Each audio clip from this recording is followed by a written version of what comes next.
నమస్తే అందరికి. చూస్తున్నారు కదా, నా బ్యాక్ సైడ్ అయితే బీజేఆర్ బర్రె జహాంగీర్ గారు అయితే ఉన్నారు.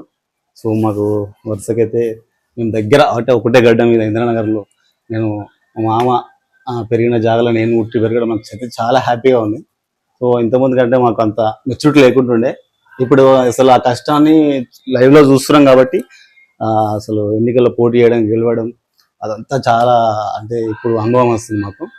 సో ఇప్పుడు దాన్ని అప్పుడు చైర్మన్గా చేసినప్పుడు ఎంత కష్టపడ్డాడు, ఇప్పుడు మళ్ళీ కౌన్సిలర్కి వెళ్ళడానికి కానీ ఇంకా మాకైతే చాలా తెలుసుకోవాలి. నేను ఒకసారి అడిగి తెలుసుకుందాం. మామ కంగ్రాచులేషన్స్ ఫస్ట్. Thank you. చెప్పు మామ, నువ్వు చిన్నప్పటి నుంచి అసలు చాలా ఇక్కడ ఇంద్రనగర్లో మనం బడుగు వర్గాల నుంచి అంటే చిన్నప్పటి నుంచి మీరు పడ్డ కష్టం అంటే అప్పుడు విద్యార్థి సంఘాల నుంచి కాంగ్రెస్లో పనిచేసి కదా, మీకు మంచి మెమరీస్ ఏమన్నా స్వీట్ మెమరీస్ ఉంటే ఒకసారి మాకు షేర్ చేయండి. ఫస్ట్ ఆఫ్ ఆల్ మీ అందరికీ స్పెసిఫిక్గా నన్ను లైవ్లో తీసుకున్నందుకు అందరికి కూడా మరొకసారి థ్యాంక్స్, కృతజ్ఞతలు. నేను చిన్నప్పటి నుండి కూడా మా కాలనీ అంతా ఇందిరానగర్ కాలనీ. ఇందిరానగర్ అంటేనే ఇందిరమ్మ అభిమానంతో నేను రాజీవ్ గాంధీ గారి స్ఫూర్తితోని చిన్ననాటి నుండి కూడా విద్యార్థి దశలో బాల్యం నుండి ఎన్ఎస్ఐ విద్యార్థి సంఘం, భారత జాతీయ విద్యార్థి సంఘంలో చురుగ్గా మాకు సీనియర్లు ఉన్నటువంటి వాళ్ళ ఇన్స్పిరేషన్తో విద్యార్థి సమస్యల మీద విద్యార్థి సంఘ నాయకుడిగా అదే 3 రంగుల జెండా భావాజాలంతో ముందు పోవడం జరిగింది.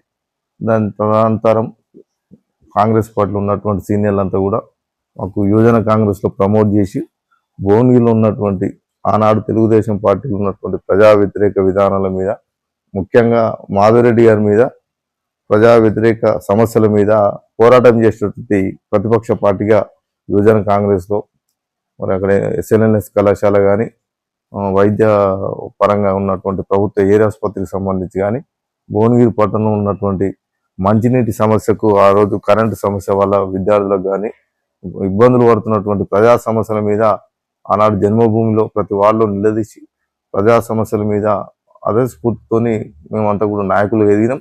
దాని తదనంతరం 2005లో మాకు పార్టీ గుర్తించి మరి కౌన్సిలర్గా అవకాశం కల్పించడం జరిగింది. అదే పీరియడ్లో నాకు అతి చిన్న వయసులో రాష్ట్రంలోనే మరి మున్సిపల్ చైర్మన్గా అవకాశం రావడం కాంగ్రెస్ పార్టీ ఇచ్చినటువంటి ప్రజాస్వామిక పార్టీ, లౌకిక పార్టీ, కులాలు మతాలకు అతీతంగా స్వేచ్ఛాయుతమైనటువంటి వాతావరణంలో నాయకత్వాన్ని పెంపొందించుకున్నటువంటి పార్టీ దేశంలో ఏదైనా ఉందంటే అది కేవలం కాంగ్రెస్ పార్టీ. ఇప్పుడు నీకు అంటే ఇన్స్పిరేషన్ ఎవరు కాంగ్రెస్ పార్టీ నుంచి? అప్పుడు ఇప్పుడు గవర్నమెంట్లు చాలా మారినాయి, అయినా నువ్వు ఎలా పోకుండా కూడా అప్పటి నుంచి కూడా ఇలానే ఉన్నావు కదా, అంటే నీ బెస్ట్ ఇన్స్పిరేషన్ ఎవరు? ఇన్స్పిరేషన్ రాజీవ్ గాంధీ, రాజశేఖర రెడ్డి. అంటే ఇప్పుడు మీకు గురువు అని చెప్పుకోవచ్చు. మనం ఇక్కడ నల్గొండ జిల్లాలో, ఉమ్మడి నల్గొండ జిల్లా అప్పటి నుంచి పనిచేస్తారు కదా. గురువు అంటే మాకు రాజకీయంగా ప్రోత్సహించింది డి రామ్ గారు, ప్రమోద్ కుమార్ గారు. అంటే ఇప్పుడు ఒకప్పుడు మనది ఇంద్రనగర్ అనుకుంటే కోటగడ్డ అని పేరు ఉంటుండే భువనగిరిలో అప్పుడు ఫస్ట్ లో స్టార్టింగ్ లో. అంటే ఇంద్రనగర్ పేరు మారింది, అది ఎప్పటి నుంచి మారిందో? మొదటి నుంచి కూడా కాలనీ ఏర్పడ్డప్పుడు కూడా పివి నరసింహారావు గారు చీఫ్ మినిస్టర్ ఉన్నప్పుడు ఈ ఇందిరానగర్ కాలనీ ఏర్పాటు చేసి 74లో అప్పటి నుంచి కూడా ఇందిరానగర్ కాలనీ పెట్టారు. ఇందిరానగర్ కాలనీ అంటే ఇందిరమ్మ అనేది ఒక మంచి అభిప్రాయం ఉండి మా మహిళలలో కానీ ఓల్డ్ ఏజ్ ఉన్నటువంటి వాళ్ళంతా కూడా ఇందిరాగాంధీ గౌరవిస్తారు. ముఖ్యంగా దళితులు, మాదిగల మాలలు అయితే ఇందిరమ్మ అంటేనే అమ్మ అనే భావన ఉంటుంది. అయితే ఇప్పుడు ప్రజెంట్ ఉన్న పరిస్థితి సిచ్యువేషన్లో ఇంద్రనగర్ని ఏ విధంగా కొంచెం అంటే ఇంకొంచెం డెవలప్ ఎట్లా మీ హయాంలో చాలా అయింది, ఇంకెట్లా డెవలప్ చేయొచ్చు? ఫస్ట్ ఇప్పుడు ఉన్న అంటే ప్రథమంగా ఫస్ట్ ఏది తీసుకుంటాం మామ?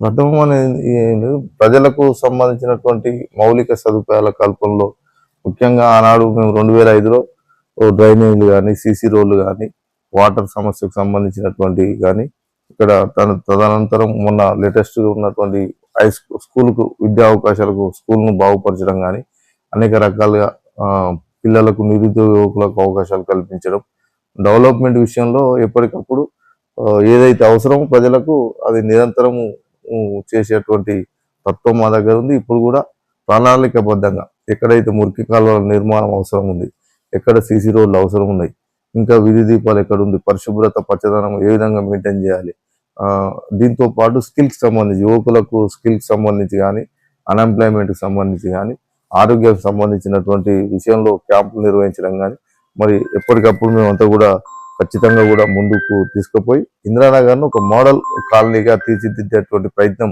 ఖచ్చితంగా కూడా 5 ఏళ్ల కాలంలో మాకు శాసనసభ్యులు ప్రియతమ నాయకులు అనిల్ కుమార్ రెడ్డి గారు ఉన్నారు. ఖచ్చితంగా కూడా పురపాలక సంఘ కౌన్సిల్ ఆమోదంతో ఇక్కడ అభివృద్ధి కార్యక్రమాలు ప్రజలకు అందించేటువంటి చొరవ మా భార్య ద్వారా పూజిత భార్య జాంగీర్ మేమంతా కూడా ప్రజాసేవలో నిమగ్నమవుతాం. Thank you. ఇది ఇంకా మామూలుగా చాలా తెలుసుకున్నది ఉండే, కొంచెం సమయం లేదు, నేను అనుకోకుండా వచ్చాను. Thank you. చూస్తున్నాడు డిఆర్ న్యూస్ తెలుగు, ఇది మాది కొత్త ఛానల్ ఉంది, సపోర్ట్ చేయండి కొంచెం. Thank you.